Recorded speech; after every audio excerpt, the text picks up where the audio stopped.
3 in the morning here, and since the summit began, we've been chasing the sun around the world, from UN headquarters here in New York to Brazil, Latin America, Australia, Asia Pacific, China, Southeast Asia, South Asia, India, and the Middle East.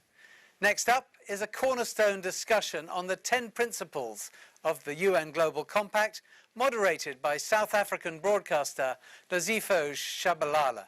But before we hand over to Europe, let's just share with you a quick highlights film of how this Leaders' Summit began.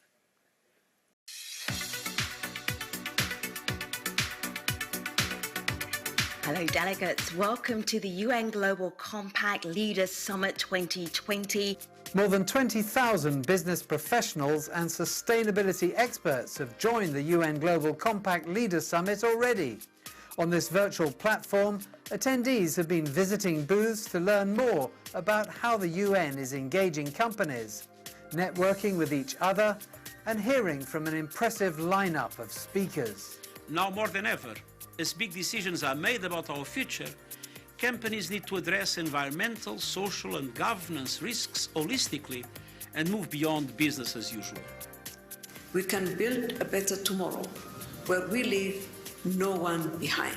And it really does put the onus on businesses and the financial sector to help the world recover better. The first and highest priority is to protect your staff and stakeholders, including your service providers, clients, and the communities in which you operate. Listening to the scientists is crucial to dealing with the climate crisis. Clearly, we need a strong global initiative now. Leading CEOs from around the world also urged their peers to step up their SDG ambition. And I'm very confident that together we will find ways to strike that right balance and to make progress faster. And this special film highlighted the 20th anniversary of the initiative. And we, the United Nations, initiate a global compact of shared values and principles which will give a human face to the global market. The theme you will hear today over and over again is recover better, recover stronger, recover together.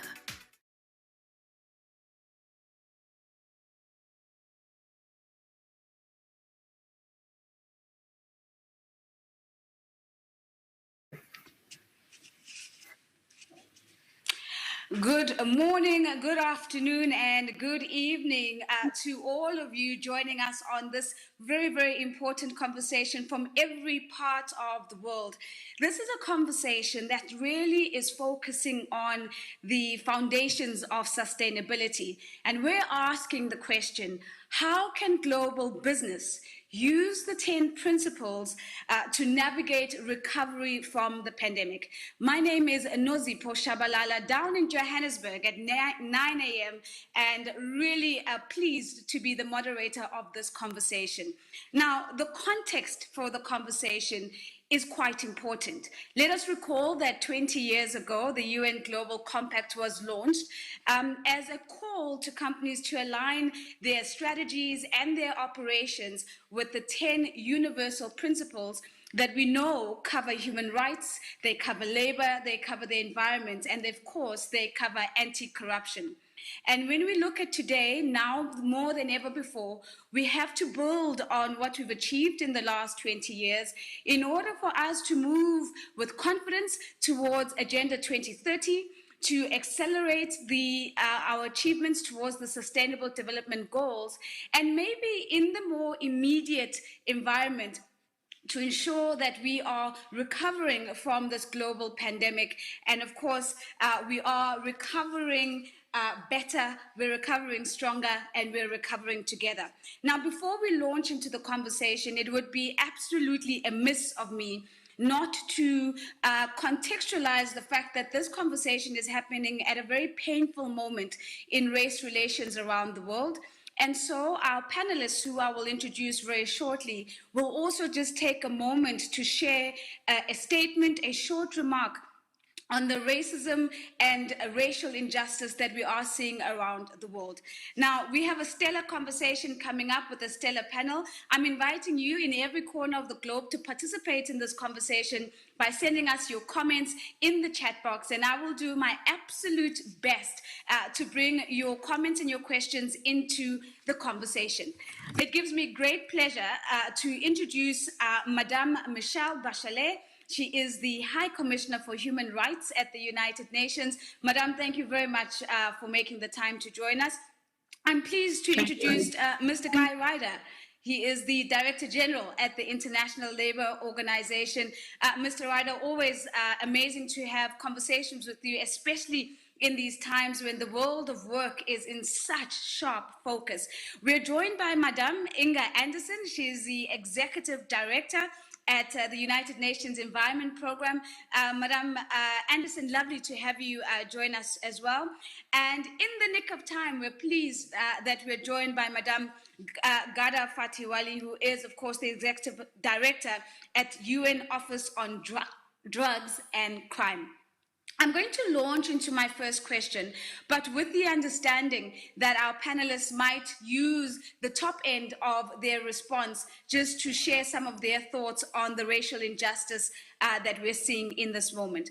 And I want to start by us maybe looking backwards first and to really reflect on the past 20 years and the extent to which the 10 principles have been a touchstone for business and the extent to which they have really been a guide in times of crisis. And so, Madame Bachelet, in your response, I'd really love for you to touch on the space of human rights in particular and the extent to which the 10 principles have been a touchstone in the last 20 years in elevating human rights within business. Well, thank you, Nosifo. Yes, I think when we talk about human rights, this is often to describe how they have not been respected. But however, in the business and human rights field, the debate has evolved from arguing about the applicability of human rights standards to private sector actors to dialogue about how business enterprises can translate their responsibility to respect human rights into concrete action. On the other hand, we see the growth of Global Compact from some 40 members when it was launched in 2000 to over 9,000 business members today who are committed to the 10 principles. It's an illustration of how I think that the pandemic poses an unprecedented, I would say, threat to society, but also to companies. And so even the dramatic consequences of the crisis have exposed the weaknesses of political, economic, and social system. Has also exposed something that we all already knew, that it has not only exacerbated the inequalities that are in our society and in our countries. And then you see the effect. I mean, the virus does not discriminate, but affects disproportionately a certain group of people. And I want to link it to the issue we are mentioning about racial discrimination, racism, and also other aspects that we see, like xenophobia and so on. And this is something that we have spoken very clearly since after the death of George Floyd, after we have seen also the impact of COVID-19 and minorities, Afro-descendant in the US and the UK, but also in the US, Latinos, and in the UK, Bangladeshis and Pakistanis. So we see inequalities in society that people are not willing to accept anymore, and they are protesting because they feel that enough is enough. And we do believe that racial discrimination is something terrible. We have seen its consequences, but it looks like it's like inequalities are there every day with expressions, but suddenly it looks like something terrible has to happen so people can be more aware and really stand up against it. And tomorrow in the Human Rights Council, because we are in the 43rd session of the Human Rights Council, there will be an urgent debate on racism, and probably there will be a resolution to create a group of people to, like a commission of inquiry on racism in the US and other member states as well. Madame Bachelet, thank you very much for your response. And of course, speaking to the exposure of some of the weaknesses that we've seen, example being inequality, but also speaking to the concrete action that is going to be taken that could result in a commission of inquiry to really look into the issues around racism around the world. And this is an indication of action just going beyond dialogue and talk. I do want to come to you, Mr. Guy Ryder. And the question, very similar to you, is to get your reflections on how you have seen the 10 principles of the Global Compact impacting the way business has operated in the last 20 years. Thank you very much, Nasifah. Hello to everybody. You know, there is a theme, a motto written on the foundation stones of the ILO building. It says, if you want peace, cultivate social justice. It is a precursor, if you like, of the no justice, no peace placards that we are seeing in Minneapolis and Atlanta and in other parts of the world right now in relation to this current upsurge of revulsion against racial discrimination and violence. One of the four principles one of the four labor principles embodied in the Global Compact is the principle of non-discrimination at work. We have a convention that was adopted in 1958 to outlaw discrimination on multiple grounds, including racial and ethnic grounds. It's been ratified by the vast majority of the ILO's member states. So the legal obligations have been taken on. And yet we know that that's not how the world is. The world is not living up to those principles. And I think that very strong message, and I welcome very strongly what Michelle Bachelet has just said, that message is something we have to take with us across the board as we consider what we have achieved through the Global Compact and other instruments, and what remains to be achieved, because often the formalities do not match with the realities, and we have to dig down deeper to the realities. Nasifah, you mentioned the importance of context. Can I just recall the context in which the Global Compact came into being, 2000? The world was having a major discussion, it seems like ancient history in some respects now, about how to organize a globalized economy. There was a big debate when the World Trade Organization was set up. Should we integrate human and labor rights and indeed environmental rights issues into the WTO treaty? The decision was no, we're not going to do that. At the ILO, that led to the adoption in 1998 of a major declaration on fundamental principles and rights at work. We took our responsibilities.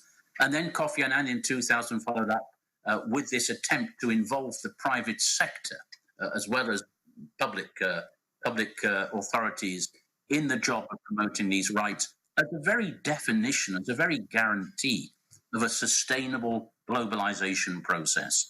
Now, I think the key thing of the Global Compact, to go directly to your question, was forming this partnership between the public and private sectors, defining what it is we want to see from the private sector. And we can discuss how well we've done.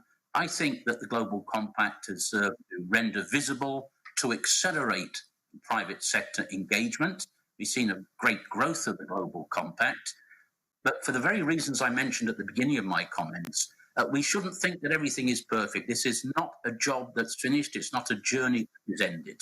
So we're still having to develop. And I think this 20th birthday of the Compact, I'll close with this right now, is a great moment to say, well, this much we have done, this much remains to be done.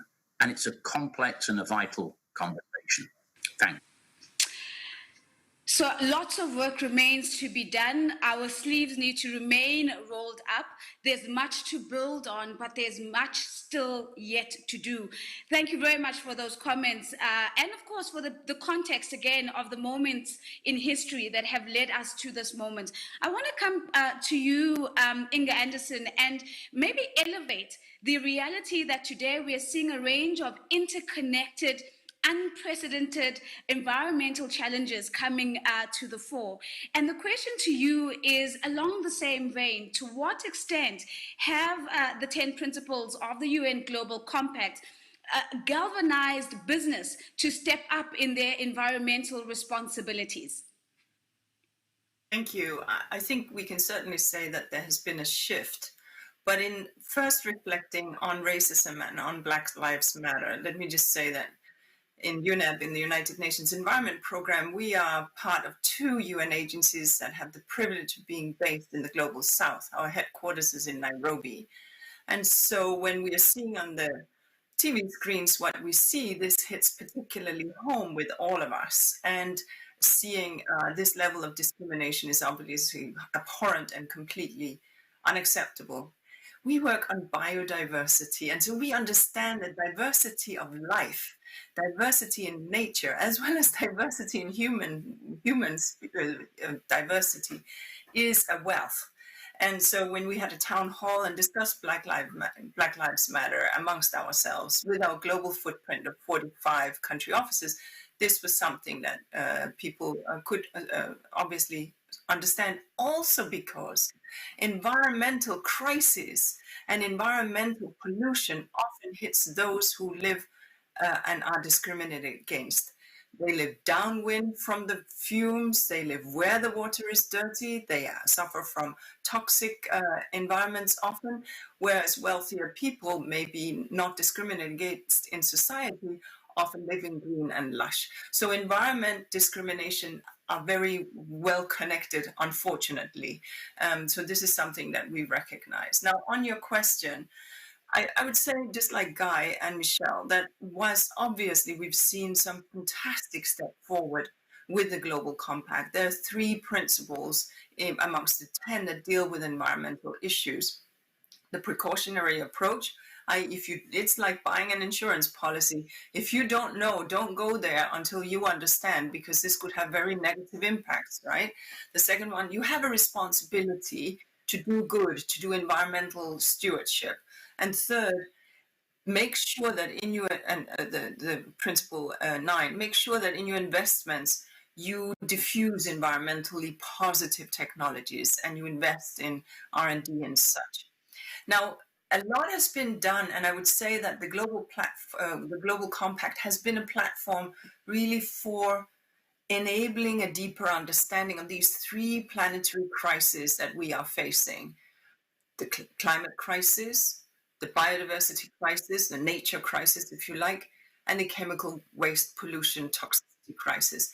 And these 3, and I would say that in the business community, we see a standing up and an awareness. But like Guy said, we're not there yet. We have a long way to go. The pandemic has taught us that we are totally unprepared for risk. And sad but true, COVID-19 is but a small overture to what climate change will bring, to what biodiversity loss will bring. So I'll stop there, but we'll get into that, I'm sure, in our conversation. But just to say that this has been a fantastic step forward for the UN as a platform. I had the honor of serving on the board of the Global Compact for 4.5 years, so I've been around this for quite some time. And so I'm very familiar with it, and I can see what a positive force for good it has been. But we've got further to judge. Thank you. Yeah.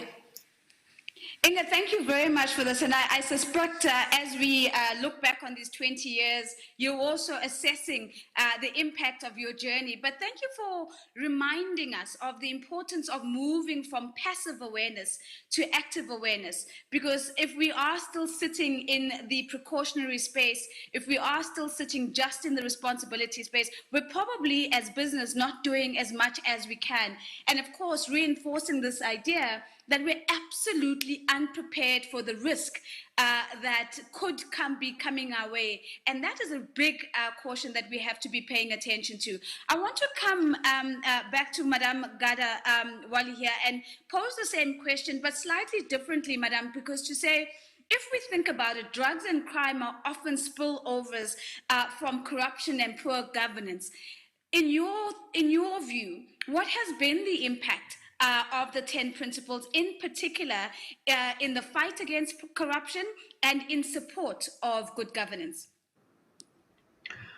Thank you very much, and happy to join you today. It's a very important question because the private sector has been at the epicenter of the pandemic. And definitely the fact that it's not going to be business as usual. They're not going to be back to ways of doing business. We will see many, many changes. Drugs and crimes, but also corruption have been the corruption has been the principle number 10, which we have been which the Global Compact has been focusing on, and the element of corruption is very important when you speak about doing business and the private sector.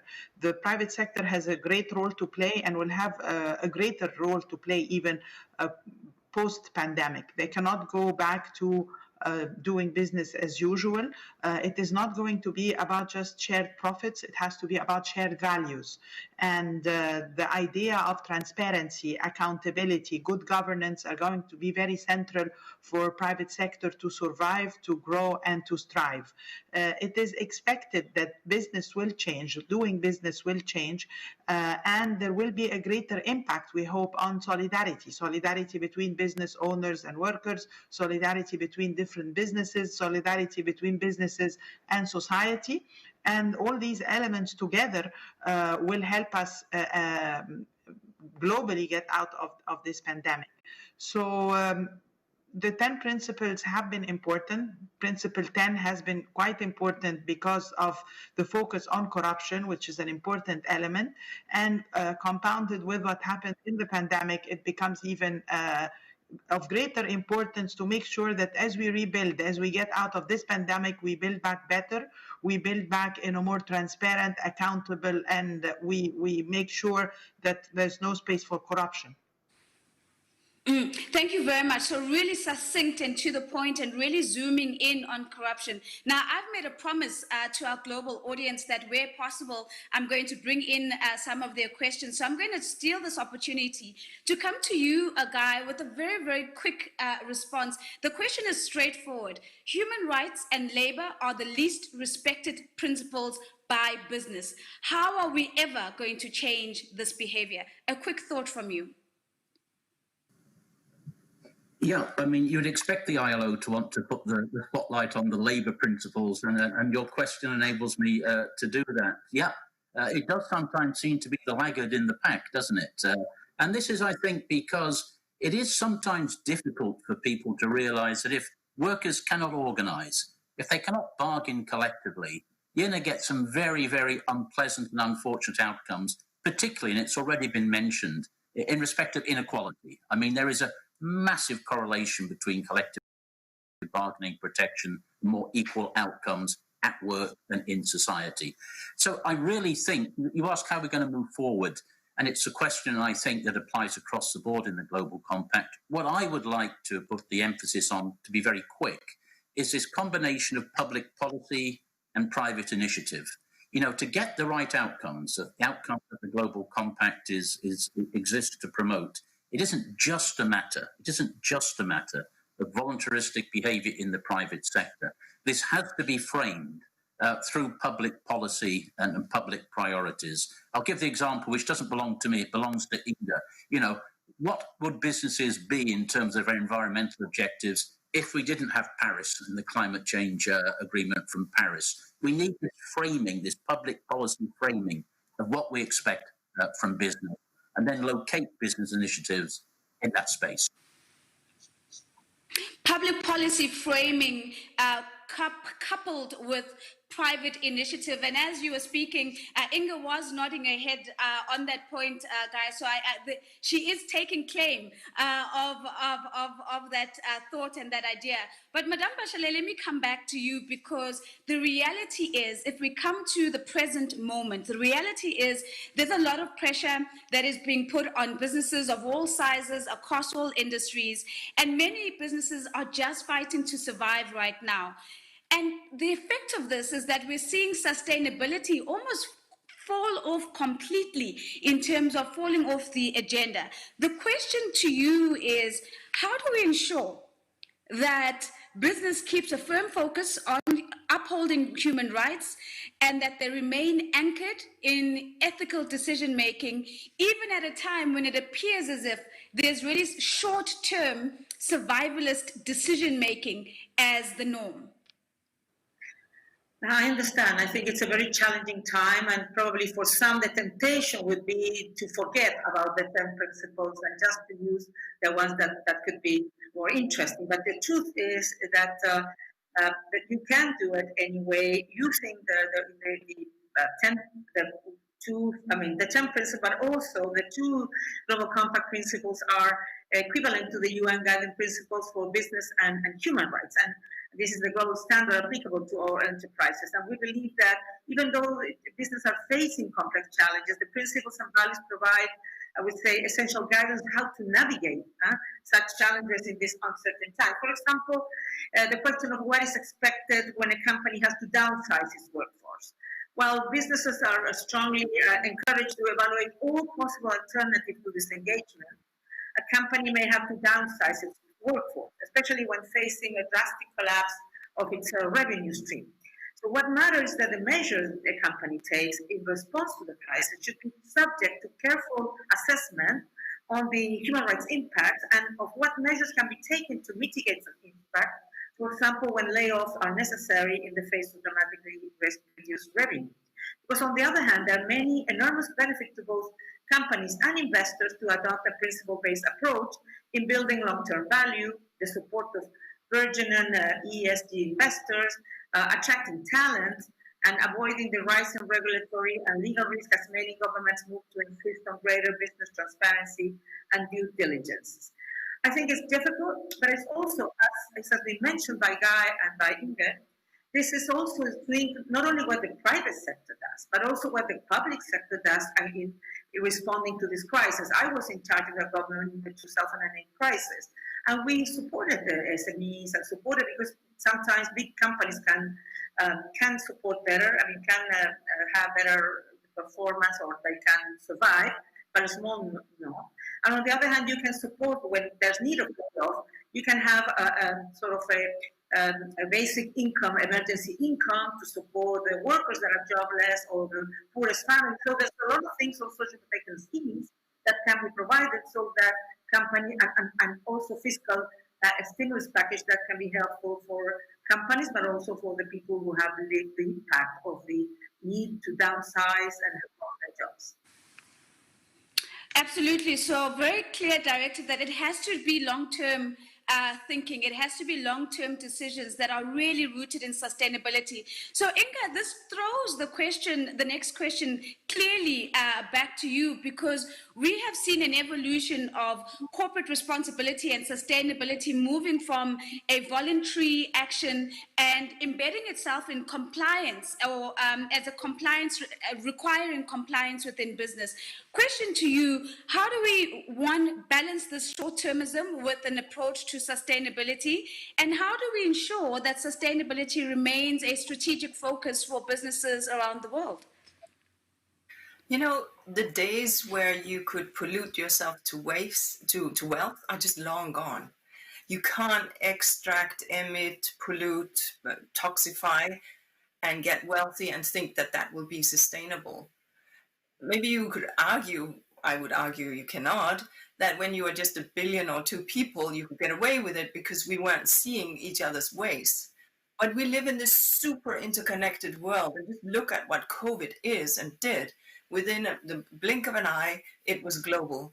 And friends, it's the same with climate change, it's the same with pollution, and it is the same with biological diversity loss.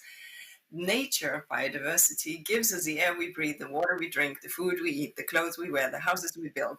You can't continue pushing nature into a corner and expect that it will give us the weather regulating function and all the other things that I just mentioned without it. So without having nature being in balance.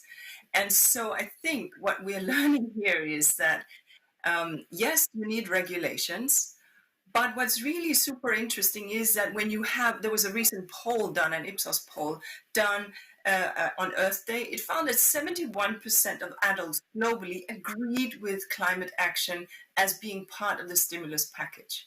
Now that's really interesting because it shows that people get that it is not environment or economy. It is environment is economy and economy is environment. And sound job growth is what we need to aim at. So when Ryder says build back better, we mean build back sustainably with rights, labor, human, anti-corruption, but also green. And we are now seeing these massive stimulus packages, as we should. The first wave of these packages are fiscal in nature. So that means, as Michelle was saying, money is in people's pockets very fast, just get the cash out. You can't green that, but it's super needed. But the next wave will have infrastructure dimensions, or it will have other dimensions that will involve something in the productive sector, one way or the other. And here you really can, and we're already beginning to see that. France, for example, has said they will bail out Air France, but not only if they discontinue airlines, air journeys that are less than, I think, 2.5 hours or so, where you can just take the train and get done with it. UK are discussing right now in Parliament a jobs package that will focus on green jobs. Pakistan has rolled out a jobs package doing what? Planting trees. So, and this is really good in a highly dry country. So there are ways that you can encourage that. So on the one hand, people are asking for it. On the other hand, forward-looking governments across the spectrum of developing are seeing it is possible. And in work that we did with ILO, as a matter of fact, we showed that the green jobs opportunity is massive. 24 million jobs could potentially be provided by investing in greening infrastructure, greening public transport, and greening our cities, which will be good for us and for our world and for the future. And between the large and small business dimension that Michelle mentioned, it is at times considered harder for smaller businesses to do this, but that's where these alliances between businesses can be very important to enable that. So you need the regulatory framework, you need an informed public that demand it, and you need inspirational businesses that will deliver it. And I think, in spite of it all, that's what we're beginning to see in a good number of countries. So I'll stop here. Thank you. So some fantastic inputs there, Inga, right from the beginning, that you actually cannot pollute yourself to wealth. I'm sure that a lot of our viewers are going to be tweeting that phrase that you've shared. But more importantly, the environment and the economy are the same sides of the same coin and not mutually exclusive of each other. And there is an idea here that you've surfaced, this idea that we need to be strengthening the alliances between small and medium-sized enterprises and big business if we are actually going to see sustained change. Now, Madame Waly, let me come to you before I circle back to some of the opportunities that the crisis could be throwing our way. And I want to make this hypothesis that a drug-free and a crime-free world starts on the basis of a commitment not only to ethics within a society, but ethics within business as well. My question to you is, at a time when companies are putting all their energy on surviving, how do we ensure that we don't lose sight of ethical business and we maintain our focus on the 10 principles? Well, I think that one of the successes of the Global Compact over the last 20 years is that they made the business case for sustainability. That many companies, many societies, many governments realize that sustainability and being good is good for business. It's not about being good because you're good, but it's good for business. Ethical companies do attract talent and retain motivated workers. It strengthens their brands. You see many campaigns in many countries where people call for boycotting this company or that company because of the practices of that company. We have seen CEOs step down because of practices that have been attacked on the social media. So there is the social media world that is very, scrutinizes businesses. There is a more informed public than ever before that really cares about the practices of the companies and the values that the companies share. And there is a recognition from governments that private sector is a crucial partner and player in the fight against crime and against corruption and against all that is hurting globally. So consumers still care about sustainability, I believe. Consumers will be the driving force and they will be the pressure that will put the companies back to track if some of them would drop off the sustainability of their agenda, as you have mentioned. COVID has exposed the fragility of the systems and the fragility of the societies and the infrastructure, not just in health, but in many other sectors. So I think this fragility will even enforce the idea of sustainability, that we need sustainability, we need to think sustainably, we need to act sustainably, we need to be aware of our environment. And the fact that this minuscule virus has been hitting the whole world is something that is related to the relationship with wildlife, the relationship with nature. The fact that the virus came possibly from animals to humans is something that makes us really question and be more aware, and has made many more people more aware of the practices of humans and how we are treating nature, but also how the companies are practicing sustainability or not, and integrity is becoming a very important element. And you see that many governments have in place legislation that are giving companies, be it with lower carbon emissions or with solid human rights or with a better labor track records, favorable consideration. So it's not just that governments are paying more attention to sustainability, but people and the public, the consumers, are paying more attention to sustainability. Thank you very much, Madam Waly. And I mean, I want to lift this because these words have really resonated with me. You've said COVID has exposed our fragility, and in the context of, I know we've had a large focus on sustainability, but we've also touched on ethics in this part of the conversation.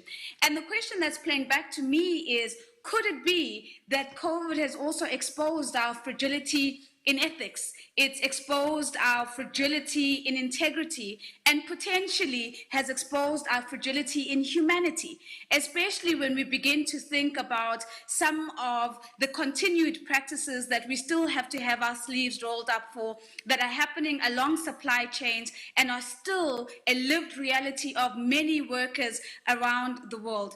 I do want to change track though. I do want to bring some positivity into the conversation. And I do want us to talk a little bit about opportunity. We know that the current crisis is really forcing us to rethink business models. It's forcing us to rethink the decisions that would otherwise govern how we run our businesses. And it's creating an opportunity for us to create a better and more sustainable economy. I'm going to ask you the same question. Guy, I'm going to come to you first, and I'm going to ask you to please share with me one example of a crisis that has emerged in the space of the world of work as a result of the COVID pandemic that you believe can be reframed into opportunity. And if we do reframe it, we will move towards recovering better, recovering stronger, and recovering together. Thanks. I think it's absolutely right that in these really horrendous circumstances, we do try to look for opportunity moving forward. So I'm going to pick up on what's been said about fragility and precarity in the world of work and in our societies. One of the most dramatic things we have seen over the last month or so is what's happened to workers in the informal economy. And it's easily forgotten that more than 6 out of 10 workers in the world make a living in total informality. No labour law applies, no social protection, nothing. And just imagine what's happened. You know what's happened to these people. Of these 2 billion workers, 1.6 billion now face massive disruption to their livelihoods. Basically, if they're in lockdown, if they don't work one day, there's no money, there's no food on the table. So where is the opportunity in this disaster? The opportunity is to start to take seriously the need to get at least minimal social protection to these people, to protect them against the vagaries of our existence. It's been said by other colleagues that we were massively underprepared, no resilience in the social sphere in this regard. Let's now pick up in the many parts of Building Back Better that we now have to address on building social protection systems around the world. Does it sound impossible? Does it sound too expensive? It's an investment, and it's an investment that we cannot afford not to make. And if I can just take 20 more seconds, Nasipo, at this time, what are we seeing at this moment? quite rightly, we are seeing governments expend large amounts of money on fiscal and monetary stimulus, on helping enterprises, helping them to retain their workers, helping them to survive this pandemic. We don't want to see viable enterprises become victims of this pandemic. But this raises, I think, an entirely legitimate public policy discussion about what the counterpart of that access to the public purse means for the future behaviour of businesses. Now, we're all aware of these controversies. Should companies which take advantage of furlough programs, public support, be paying out dividends this year? What should we say about executive pay? There is, I think, a positioning of the debate today, and I don't want to go into the polemics out there, which says that companies do have to be a part of and a willing partner of the Build Back Better process. And again, I repeat what I said earlier on. This is where public and private actors do need to come together and get the job done. Fabulous. Thank you, guys. So a very clear call to action. You're shining the spotlight on the informal workers, 2 billion of them in a population, and to say, well, here's an opportunity for us to push on social protection. This is a way we can reframe the crisis. But you're also saying a very clear call to action to business that we need public and private practice to converge in a meaningful way if we are going to do, if we are going to be building together stronger and recovering better. And of course, it raises the question, what do we need to do differently in the way that public and private partnerships have existed before? Madame Bachelet, this, I believe, might be a really difficult question, but again, the same question to you. Can you share with us one example that you are seeing as something that has been a result of the crisis in the human rights space, but that we could reframe into an opportunity? Anything that you would like to share? Well, first of all, I hope so. That this can be a very important opportunity to build back better, because I think, as Guy, I think, has mentioned, there's no option. We don't have option, because the world, if you think before the pandemic, in the world there was lots of people protesting on the streets because really they feel that their lives are not, that they don't have the welfare basic needs they need. And so people are not happy with the existing economy, with a non-sustainable economy, with an economy that's not inclusive. So we need to build back better in a new economy that is inclusive and is greener, if I may say. But just before the pandemic hit, there was already a growing movement away from the idea that business should focus on maximizing shareholder returns, calling for business to respond to the interests of stakeholders beyond shareholders alone. And I think this is a positive development, and we have seen that it can be very positive if business needs to look beyond the generic categories of stakeholders like employees, suppliers, customers, communities, to give adequate consideration to those who are most vulnerable, especially in the companies' global supply chains and platforms workers. And they often constitute the most vulnerable, the women and migrants. And Guy was talking about the informal economy, and women are the majority of the informal workers in many parts of the world. So this is affecting disproportionately women as well. So, but on the other hand, you can see some companies who are doing the right thing, who are trying to solve the problems in a different way. You see companies that, for example, I think it's H&M, who did not cut how do you call that? When they already have asked for some production, and they maintained and they bought the production even though they were closed. So there are companies that have been doing good things. That's only one example. There's many other examples. But again, I do believe that we cannot continue doing business as usual. Our norm is not to go back to normality as the day before the COVID-19 started. We need to build back much better because, as we all know, and it has been said by Ghada, the virus will continue there. If we don't respect nature, if we don't respect biodiversity, we have had, I'm a medical doctor, that's why I'm always trying to look at these things as well, Ebola, MERS, SARS, and now COVID-19, and probably much more. So if we are not really convinced that we need to change the economy and how it takes more a consideration of stakeholders and not only shareholders, but also how it needs to be sustainable. It needs to be greener. It can be the green economy, but also there's another fantastic possibility on the blue economy as well. And there are very important possibilities there. So because usually we talk about nature, we don't talk much about ocean. The ocean are playing a very substantive role in this as well.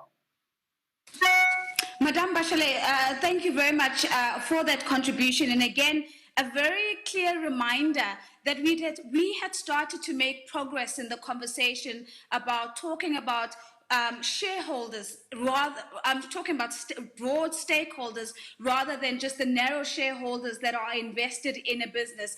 And the value of what you're sharing with us is that you've lifted some of these examples to say, let's not forget women, let's not forget the platform workers, let's not forget the migrants. And if we are going to be building back better, we have to do it without leaving anyone behind. Thank you again for reinforcing the opportunities that are sitting in the blue and the green economy that really are rich and ripe with opportunity now if we are invested in them and we're focused on that opportunity. Inga, I'm going to come to you last because I've got a question from our global audience that is for you as well. So let me come to Madame Waly with the next question, and which is the same thread, Madame, which is really, can you give us an example of a crisis that has emerged in the space of fighting against drugs and crime that you think could be reframed as an opportunity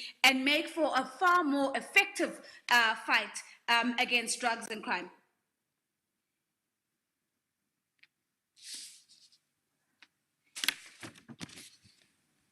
Madam Waly, just to check in that you're not muted. Thank you. Thank you. I believe that in every crisis there is an opportunity. In each and every crisis, opportunity.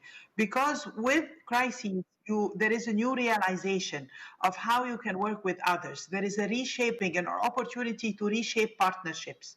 So in every crisis, we see a new partnership, new types of partnerships emerging. The public and private partnerships will develop due to this crisis.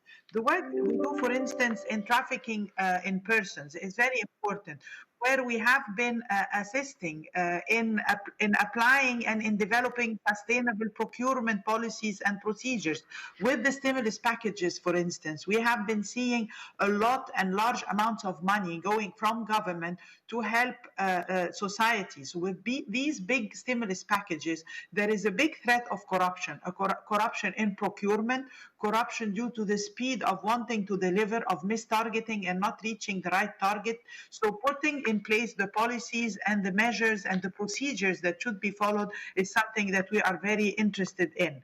Also, it is an opportunity for the Global Compact itself to jumpstart and scale up the progress they have succeeded in making in the last 20 years, in looking at the partnerships between the large companies and the small companies, where we see a change in the value chain. So you could see that the relationship in the same country, because many companies stopped working because of inputs coming from countries that have locked down, small inputs and parts coming from China, for instance. So I think it is time to consider looking inwards, looking at the small producers, looking at a better and more integrated value chain. So this is another opportunity for companies and private sector to look for the forging new partnerships and new relationships with the smaller companies. A good opportunity, for instance, the work that we do with the World Bank on the Stolen Asset Recovery Initiative, where it has become more important than ever to recover and return the stolen proceeds of corruption and work between private sector and government to really help countries recover the stolen proceeds of corruption and bring back through the Stolen Asset Recovery Initiative and the work with the International Bar Association and Partners Against Corruption and the World Economic Forum, different groups that we work with to really work on this stolen asset recovery problem. So tackling problems using new partnerships between the private sector, the public sector, but also civil society and academia and science society. I think this crisis is a good opportunity to rethink our partnerships be it external partnerships between countries or even within the country between big businesses and small businesses. Fantastic. So a beautiful focus on reviewing not only the partnerships, but who the traditional partners are. And what I'm hearing you saying is that we need to be bringing in and creating the space for academia. We need to be creating the space for civil society in these partnerships. And that's how we get the best partnerships that could come out. So there's a beautiful thread in this conversation, which is really the review of how we work better together. And so, Inga, let me come to you next with the next question. The question is exactly the same for you, the crisis that you're seeing in the environmental space, but more importantly, if reframed, how can this be translated into an opportunity? I do want to put to you the question that's come from the global audience as well. And this comes from a voice that says, what if businesses' idea of building back better is not good for the environment? How can we be certain that environment will be more important than profit? I think it's a fantastic question, and I'd love to hear your thoughts. Well, maybe I'll start with the last one and then I'll get to the first one. Look, as consumers, we have the power.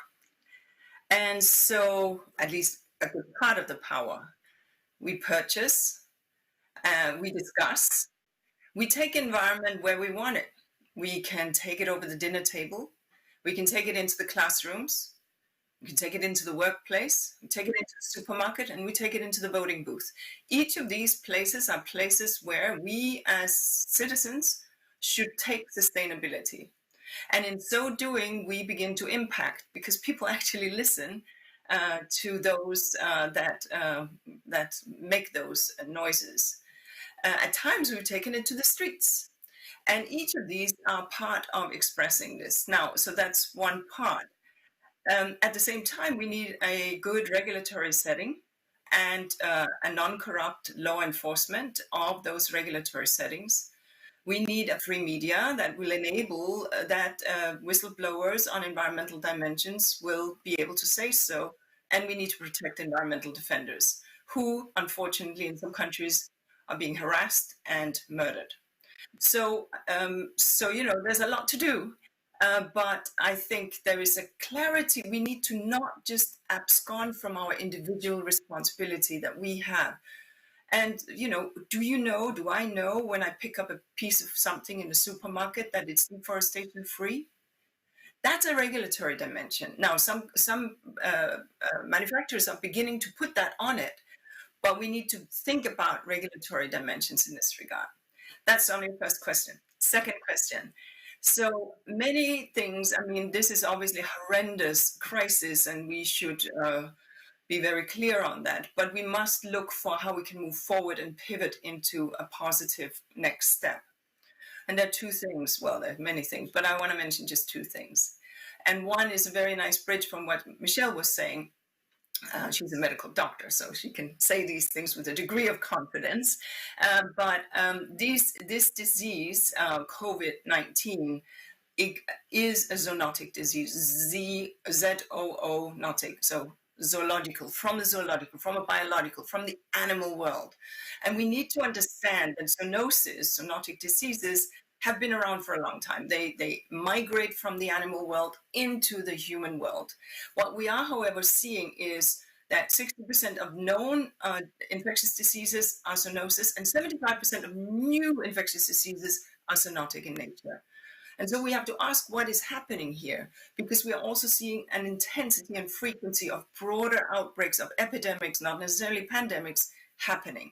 And that is, of course, because of our pushing nature into all these corners and of fragmenting and illegally trading. Ryder referred to that, and of unsanitary conditions. Often zoonosis exists in the animal world, but through an intermediary species, a bat, a rat, what have you, they can be transmitted into our world.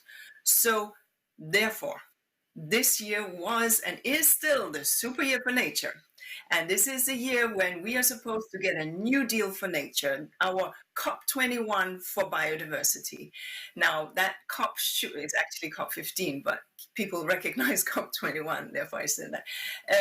So that should have happened in November in China. Because of the situation, it has been postponed till next year.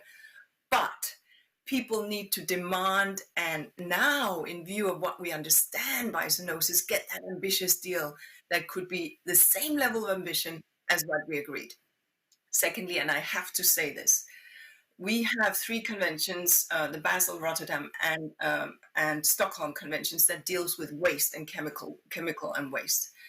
And these what we've seen under the Basel Convention is in terms of illegal export of trash, especially plastics, has been a significant problem. Poorer countries receiving this garbage on their shores, where wealthier countries could frankly dump it, and the poorer countries not having the ability to dispose of it. So here, I'm very proud that the Basel Convention, which is a UNEP hosted convention, has come up with a new annex that regulates this. We are seeing massive amount of plastic waste because of COVID, and we're seeing hazardous and medical waste, and we do not necessarily have the incineration. So we need to step into that space, get our act in order on how we manage waste nationally and not export it and dump it elsewhere. These are key issues that we take away from this. Thank you. Inga, thank you for your energy and in that response and that reminder that this is still the super year for nature, and for shining the spotlight on that, but also the Basel Convention and the progress that's been made in that regard. I've got almost 5 minutes left, and I really want to get one more question round robin in the conversation very quickly. But I'm going to come to you, Guy, but your question is going to be slightly different, because I'm going to converge it with a question that's come from the global audience. The question, what I want us to focus on now is, how do we accelerate? How do we scale up? How do we ensure that there is a greater adoption and a translation of the 10 principles as we look forward towards Agenda 2030 and beyond? Guy, as you respond to that, may you also touch on a question that says, SMEs are reluctant to adopt the SDGs because they do not see the return on investment. How do we convince them otherwise? A quick minute from you, and I'll round robin across the panel. Okay, very telegraphically, on the first issue, how do we scale up and speed up, I think, is the question. And the answer is, at the international level at least, we have the agenda. We have the UN 2030 Sustainable Development Agenda. We're supposed to be entering into that decade of action to get there. We started the decade well behind, let's be honest. We weren't on track. We have to lever this terrible crisis into this opportunity in the way that everybody has talked about. And this really is doable. It's a matter of international cooperation at a time when multilateralism is not in the best shape it's ever been. But it's also, as has been said, the involvement of all of the stakeholders involved, be it governments, employers, workers, civil society. SMEs, I'm not so sure that they don't want to be a part of all of this. I think because of their limited resources, the scale upon which they operate, they sometimes find it difficult or don't understand very well how they can exercise due diligence in business and human rights, play their role. And there, I think it's a question of amongst other things, of the big helping the small. There are very important supply chain and other links between small businesses and bigger businesses. There is a mentoring, there is an assistance role here that I think we have to make the fullest use of. This idea of this alliance between big, small, and medium-sized business keeps coming through. Madame Bachelet, let me come to you. How do we do more? How do we accelerate the adoption of the 10 principles within business? Well, I think we need to continue working strongly as a global compact to show that this is not only the right thing to do, but it's the smart thing to do, that it will have a lot of benefits for companies, and I mentioned some of them on the long term, on investment, et cetera, And we have to be able also to communicate better good practices that you can find, and so it shows that it can be done, and it can be mutually beneficial for all stakeholders. I think that's the way we need to do it, to continue working strongly as the UN Global Compact, and to continue supporting the values and the principles to the global business community in terms of also to support better the SDGs, to support better climate action, but also I will add and to stimulate, I would say, support a transition to a new form and not continue doing business as usual. But I think the best way to do is to show good practices and how that has benefited the companies. I think it's very important to introduce more women in decision making at the boards and in many other places, to have a more diverse representative.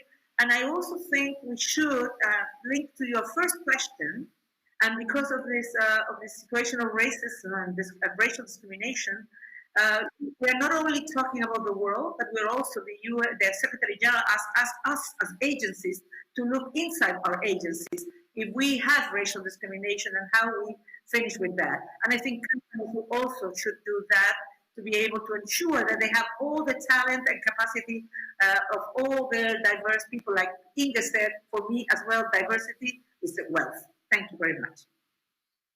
Thank you very much, Madam. Beautiful introspection there as well. Let me come to you, Inga. In 30 seconds, what's one thing that we could do that could accelerate the adoption of the principles?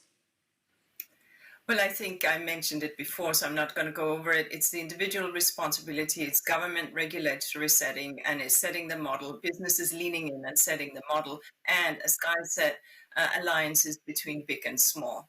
And it's public information, free media, and the choices we make. If we do all of this, and I think people are ready for it, people are wanting it. If we do all of this, we will actually land where we need to go, and we need to take all the lessons from COVID and make that positive shift, flick that green switch, because that's the only way forward on that green path that we know we have to get on. And thank you to you for your beautiful moderating. Thank you. I love the equation. Individual action, government regulation, business models, and choice equals recovering better together and stronger. Madam Waly, I've got less than 20 seconds. What's the one thing that we could do to adopt the principles more broadly and to scale? I think more than 90% of the surveyed companies have policies in place reflecting the principles, but only 18% are currently assessing the impact of those principles. So I think the Global Compact on its 20th anniversary should promote more assessment of the impact of the application of the principles on the business, so that businesses realize the impact of adopting those principles. Also, only 17% of the companies with a relationship to value chain and to other companies ask the extended partners to apply the principles. So promoting the idea that a company should adopt the Global Compact principles, but also should ask its partners and the components of its value chain to adopt the principles. Lastly, and I'm glad that Michelle Bachelet did not let us end without mentioning women, I think this COVID crisis has made us realize the role of women, where 70% of the frontline service providers, the nurses out there helping people, are women who are juggling many roles. So I think more inclusive work environment that has a larger diversity, where women are empowered, and where innovation is something that we need to really invest in and encourage. Thank you, Madam. We have officially run out of time. I do apologize. For cutting you there, but the point is well made. Innovation and diversity. To my panelists, a big thank you from myself here in South Africa. Thank you for your voices, your contributions, and thank you for your energy. And we're going to hand back now to our key moderator at the UN Global Compact. From myself, Nozi Poshabalala, Ngiyabonga. Thank you so much, Nazifo, for leading that important discussion on our 10 principles. And of course, to our 4 guardians for the vital role they and their colleagues play in supporting the mission of the UN Global Compact. Next